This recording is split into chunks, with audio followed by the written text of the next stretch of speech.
pinagdaanan. Sa panahon ng pandemya at kalamidad, tayo ay kumapit pa rin sa isa't isa. At buong tiwala ninyong ipinakita ang inyong suporta sa serbisyo at paglilingkod namin sa paghahatid ng tamang balita at impormasyon, tulong na galing sa aming puso. Kaya naman, sa latest survey ng Kantar at Nielsen, nangunguna ang mga himpilan ng RMN sa buong bansa. Number 1 sa Luzon, Number 1 sa Visayas, at Number 1 sa Mindanao. Radyo ng buong Pilipinas. Buong karangalan ng mga radyoman ng RMN Networks ang maglilingkod sa inyo. Maraming salamat, RMN. Number 1, Number 1. Wala nang iba. Radyo mo nationwide.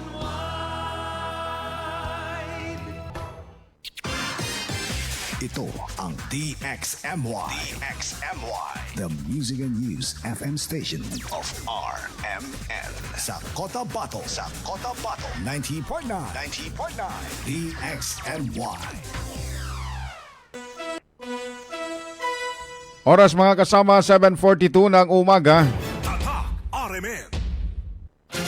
RMN News. Diretso Balitang Cotabato. Headlines. RMN News. Diretso Balitang Cotabato. Headlines. Ustads binaril patay sa Dato Odin Sinsuat. Headline. Supervisor naman ng isang agri-company sa Dato Paglas, sugatan sa pamamaril. Headlines. Reporter sa Pikit pinagbabaril at nasawi sa BARMM. Headlines. Binatilyo na tagpuang patay sa plantasyon ng tubo sa bayan ng Matalam, North Cotabato. Headlines. Barangay Chairman ng Pierce Buldon na bumuelta kasunod ng umano'y pagkakasangkot nito sa raid na ikinasawi ng dating kapitan ng barangay. Headlines. Bantay seguridad naman ng BLGO RH11 sa Cotabato City, pinaiigting. Headlines. Samantala mga kasama, pagbabago sa proposed resolution number 743 ipinagpaliban. Headlines. Panukalang batas naman sa BARM na naglalayong magtatag ng one-stop center para sa mga nakaligtas sa pang-aabuso sa kababaihan at mga bata. Headlines. Panukalang batas sa BTA itinutulak ang pondo at suporta para sa mga madari sa BARMM. Headlines. Dr. Sinulinding naman, nananatiling minister ng MOED sa BARM. RMN News. Diretso Balitang Cotabato. Magandang umaga po mga kasama. Ngayon po ay Friday, 22 sa buwan ng Mayo taong 2026. Masa inyo na po ang Diretso Balitang Cotabato. Kami ang inyong magiging tagapaghatid balita, Radyo Man Eb Sabang. At Radyoman Jul Di Mapalaw. RMN News. Diretso Balitang Cotabato. Sa detalye ng mga balita mga kasama, dead on arrival sa ospital ang isang alim o Islamic preacher matapos barilin alas 12:30 kahapon na naganap sa Barangay Makir, Dato Odin Sinsuat, Maguindanao del Norte. Sa report mula sa 2MPS, kinilalang biktima na si Ustaz Nasruddin Tungan Abubakar, residente na nasabing barangay. Sa inisyal na investigasyon, lumalabas na bigla na lang dumating ang di pa nakikilalang salarin na sakay ng motorsiklo bago malapit ang babaril. Ang biktima na tinamaan naman sa bahagi ng kanyang bibig. Kagad namang dinala ng mga responding residente si Abubakar sa Dinaig District Hospital, ngunit idineklarang dead on arrival. Patuloy ngayon ang investigasyon ng mga otoridad sa krimen habang blanco pa sa motibo ng pamamaslang. RMN News. Diretso Balitang Cotabato. Sugatan naman ang isang empleyado ng agricultural company matapos pagbabarilin ng di pa kilalang sospek sa Barangay Damawato, Dato Paglas sa Maguindanao del Sur alas 9:10 ng umaga kahapon. Kinilala ni Maguindanao del Sur PPO Public Information Officer Police Captain Giuseppe Tamayo ang biktima na si alias Michael, 42 anyos na supervisor ng Best Farm Agri-Venture at residente ng Sibsib Tulunan sa North Cotabato. Binabagtas doon ng biktima sa kaya ng kanyang motorsiklo ang kalsada patungong Barangay Bunawan sa kaparehong bayan nang bigla siyang pagbabarilin ng mga sospek. Nagtamo ang biktima ng ilang tama ng bala sa katawan kaya agad itong dinala sa isang ospital sa bayan ng Tulunan upang malapatan ng kaukulang lunas at sumailalim sa operasyon. Patuloy pang inimbestigahan ng kapulisan ng insidente habang blanco rin sa motibo sa nasabing krimen. RMN News, Diretso Balitang Cotabato. Patay on the spot ang isang lokal na mamamahayag matapos barilin sa Barangay Fort Pikit, Malidagaw, Special Geographic Area, SGA, Barm kagabi. Kinilalang biktima na si Nestor Micator.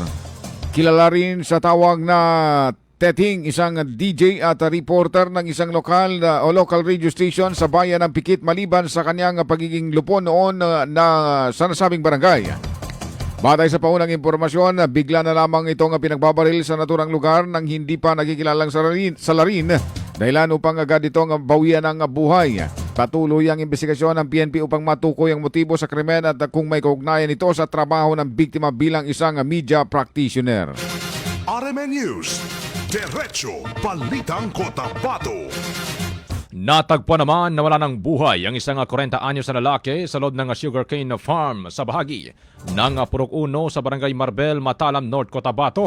Kinilala ng Matalam MPS ang biktima na si MG, out of school youth at residente ng naturang lugar. Sa isinagawang investigasyon ng kapulisan, nakita sa katawan ng binatilyo ang ilang sugat na pinaniniwalang naging sanhi ng kanyang agarang pagkamatay. Agad itong dinala sa Rural Health Unit para sa post-mortem examination, ngunit tumanggi na lang ang pamilya at piniling agad itong iuwi para mabigyan ng kanilang unang disenteng libing. Patuloy naman ang masusing investigasyon ng Matalam MPS upang matukoy ang motibo sa nasabing krimen at matunton ang responsable sa naturang insidente. RMN News, Diretso Balitang Cotabato. Mga kasama, alas 7:48 ng umaga. Rumisponde naman ang SKMPS sa pagkakaresto ng BLGU Crossing Simoy katuwangang si Brigade Commander Tolits Yunus ng BFM-ILF Task Force sa Magungaya sa lalaking may dalang iligal na droga. Alas 4:40 ng hapon kahapon sa Sitio Abubakar, Barangay Crossing Simoy, Sultan Kudarat, Maguindanao del Norte. Sinabi sa DXMY ni Kagawad Idris Tumanggong, ang suspek ay kinilalang si Ben Adam, 22 anyos, single residente ng Purok 2 sa Barangay Bungabong, Sultan Mastura, Maguindanao del Norte. Ayon sa opisyal, matunog umano ang pangalan ng suspek dahil isa ito sa iniiskoran ng mga drug surrenderies kung saan nagpapakalat ng iligal na droga sa naturang lugar. Na-recover sa pag-ingat ng suspek ang isang improvised glass tube tutor, bamboo sealer at isang pakete na naglalaman ng hininalang shabu na tinatayang may bigat na 0.55 grams na nagkakalaga na may gita 3,000 piso. I-turn over naman ng BLGU Crossing Simoy ang suspect sa SKMPS para sa posibleng kasong isasampa laban sa kanya sa paglawag sa RA 9165 at naayong disposisyon. Samantala sa gabay at tuloy-tuloy na koordinasyon ng BLGU kay SKMPS Chief Police Lieutenant Colonel Ismail Madin, mabilis na natunton o mabilis na natutugunan ang problema sa droga na nasa ilalim pa rin ng Barangay Advisory Drug Abuse Council o BADAC program. RMN News, Diretso Balitang Cotabato. Mga kasama, naglabas naman ng payag si Barangay Pierce Burdon, Maguindanao del Norte Chairman Mokamad Ampatua sa kumakalat na issue sa social media na umano'y may kinalaman siya sa pagbabayad at alitan ng ilang magkakamag-anak sa isang o sa nasabing barangay. Ayon sa kanyang mga kasama, sa kanyang salaysay nagsimula umano ang sigalot noon paman at muli umanong umugong matapos may kalat sa social media ang ilang akusasyon laban sa kanyang pamilya.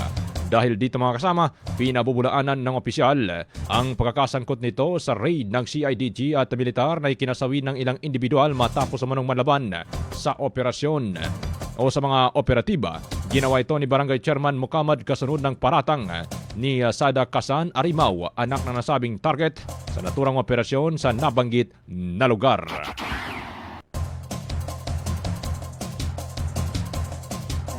Barangay Chairman Mokamad di Anais sa diyang pakilay sa social media maaaden a issue. Taki aden na diyang kanan problema ami sa barangay Respundo na Mindanao. Diyang kanan poon issue. Kapag issue niyan sa kya patay iyakinin kadi Abdul Gani. Ang diyang ko to amya kamungon asyakinin alatit. Iga natin din ko March 30, March 31, 2024. Nasampay din na iman to ayabu din kapag kasan sa BTR aging mga pamilya Iran na ayakikan berbukun nasakan. Nasakan nga ampit mga ampit akong din sa mga dato. Ipapangani kami sa sarin. Ang bubidin ako o mga pamilya akan.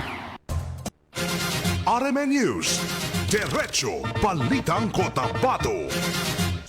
Samantala mga kasama nasa kote ng pinagsanib puwersa ng pulisya at iba pang law enforcement units ang itinuturing na top 1 most wanted person ang Barira, Maguindanao del Norte sa sinagawang operasyon alas 11:30 ng umaga sa market site ng Barangay Poblasyon 2 parang Maguindanao del Norte. Kinilala ni Barira MPS Chief Police Lieutenant Khairuddin Tumawis ang naarestong suspect na si Ansari Makapantod. Nasa ustunggulang at residente ng Barangay Lipawan sa bayan ng Barira. Siya ay dinakip sa bisa ng warrant of arrest na inilabas ng Regional Trial Court Branch 13 Cotabato City. Naharap po ang akusado sa kasong paglabag sa Republic Act 9165 o Comprehensive Dangerous Drugs Act of 2002 at nabigo rin itong dumalo sa itinagdang pagdinig ng korte. RMN News, Diretso Balitang Cotabato. Sa ibang balita mga kasama, pinayig din umano ng BLGO Barangay RH11 Cotabato City sa pangunguna ni Chairman Joharto Binangon ng pagbabantay sa lugar kasunod ng mga naitalang mga krimen kamakailan. Sinabi sa DXMY ni Barangay Kagawa Dato Salapudin na Zakaria na ito ay upang masiguro umano na ligtas ang kanilang mga kabarangay sa kahit anumang oras. Anya pa, 30 mga barangay peacekeeping action team o BPAT members ang kanilang i-deploy sa bawat sulok ng area of responsibility nito.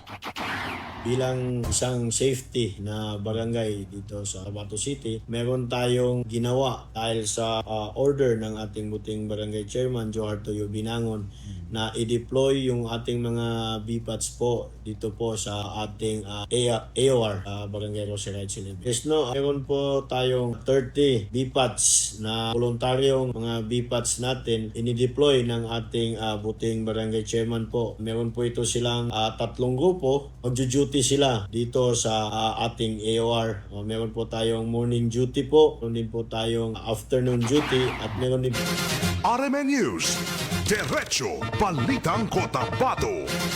Sa ibang panig pa rin ng mga balita mga kasama, alas 7:53 na biyaya ng libreng serbisyong medikal ang daan-daang mga residente sa Barangay Rosarets 11, Cotabato City sa naginanap sa covered court ng BLGU.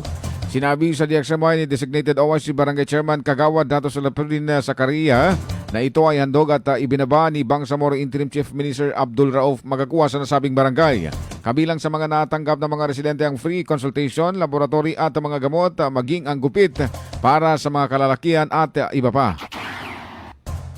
Yes po, ngayong araw po ay ginaganap dito sa Barangay Covered Court natin yung free medical mission po na handog sa atin ng ating BARM Chief Minister Abdul Rauf Magakuha. Ito po, maraming services po ang kanyang ibinibaba dito sa ating RMN News, Diretso Balitang Cotabato. Mga kasama, nanumpa naman kay Allah si Interim Chief Minister Abdul Rauf Magakuha na kanyang isa sa buhay mano ang moral governance bilang pangunahing gabay sa patas, malinis at makatarungang pamahala sa rehiyon ng Bangsamoro. Sa ilalim ng Oath of Moral Governance, tiniyak ni ICM Magakuha na kanyang gagampanan ang tungkulin na mano ng may dedikasyon, katapatan, integridad at katarungan habang maringan nilalabanan ang graft and corruption at iba pang uri ng katiwalian sa pamahalaan. Kabilang din sa kanyang panunumpa mga kasama ang pangalaga sa karapatan at kapakanan ng mamamayang Bangsamoro, pagpapanatili ng kapayapaan at seguridad at pagsugpo sa ilegal na droga at iba pang kasamaan sa lipunan. RMN News, Diretso Balitang Cotabato.